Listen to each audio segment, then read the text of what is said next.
Baik, Assalamualaikum warahmatullahi wabarakatuh. Perkenalkan, nama saya Zaratika. Di sini saya akan mempresentasikan hasil tentang seminar proposal saya yang berjudul Faktor-faktor yang mempengaruhi pendapatan usaha tani kopi di Kecamatan Abung Tinggi, Lampung Utara.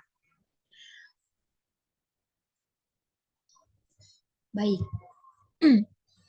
di bab 1 ada 6 topik yang akan kita bahas, yaitu latar belakang, rumusan masalah, tujuan penelitian, kerangka pikir, hipotesis, dan distribusi. Yang pertama adalah latar belakang. Bisa dilihat di PowerPoint, sektor andalan yang mendorong dan menggerakkan roda perekonomian Indonesia nasional ada pertanian. Salah satu komoditi pada subsektor ini adalah tanaman pad kopi.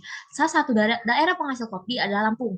Lampung Utara mampu menduduki peringkat ketiga dalam daftar daerah penghasil kopi terbesar di Lampung pada tahun 2022. Kopi yang dihasilkan mencapai angka sebesar 10.120 ton. Kecamatan Abung Tinggi merupakan salah satu kecamatan di daerah Lampung Utara yang mayoritasnya masyarakatnya adalah petani kopi. Bisa dilihat pada tabel di samping, Lampung Utara merupakan peringkat ketiga dengan hasil produksinya yaitu 10.120 ton. Nah, yang kedua ada rumusan masalah. Di dalam penelitian ini ada dua rumusan masalah, yaitu yang pertama adalah berapa besarnya pendapatan usaha tani kopi di Kecamatan Abung Tinggi, Lampung Utara, dan yang kedua adalah faktor-faktor apa saja yang mempengaruhi usaha tani kopi di Kecamatan Abung Tinggi, Lampung Utara. Yang ketiga adalah tujuan penelitian. Nah, yang pertama adalah untuk mengetahui besarnya pendapatan usaha tani kopi di Kecamatan Abung Tinggi, Lampung Utara. Dan yang kedua adalah untuk mengetahui faktor-faktor yang mempengaruhi pendapatan usaha tani kopi di Kecamatan Abung Tinggi, Lampung Utara. Baik, setelah itu adalah kerangka pikir.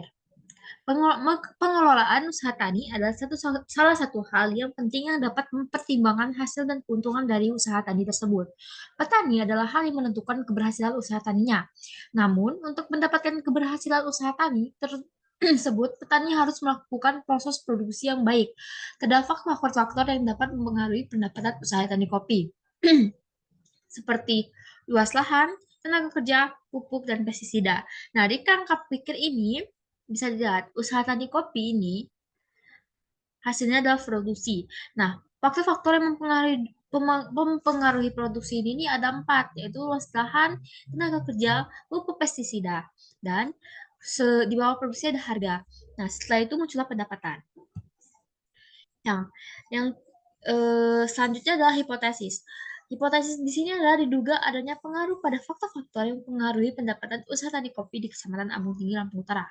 Dan kontribusinya adalah bagi mahasiswa Politeknik Negeri Lampung, penelitian ini diharapkan dapat menambah pengetahuan mengenai usaha tani kopi. Penelitian terdahulu ini saya mengambil 2, tapi di laporan ada 10, yaitu yang pertama adalah penelitian terdahulu dari Nur Samsiah 2018. Analisis faktor-faktor yang mempengaruhi pendapatan usaha kopi di Desa Baroko, Kecamatan Baroko, Kabupaten NRK. Dengan hasil produksi usaha tadi kopi sebesar 40.400 kg per hektar, sedangkan penerimaan yang didapat pada usaha kopi sebesar 6.464.800 per tahun. Dan yang kedua adalah penelitian terlebih dahulu dari Iwayan Subargianta 2013, yaitu judulnya Analisis Faktor-Faktor yang Mempengaruhi Pendapatan Petani Kopi Rakyat di Desa Magisah, Kecamatan Tanggul, Kabupaten Jember. Dengan hasil variabel X1, X2, X3, X4 berpengaruh terhadap signifikan terhadap pendapatan usaha kopi dan yang paling berpengaruh adalah X4. Nah, yang bab ketiga ini ada 5 topik, yaitu lokasi dan waktu penelitian, bahan dan alat, metode penarikan, dan metode pengumpulan, serta metode analisis.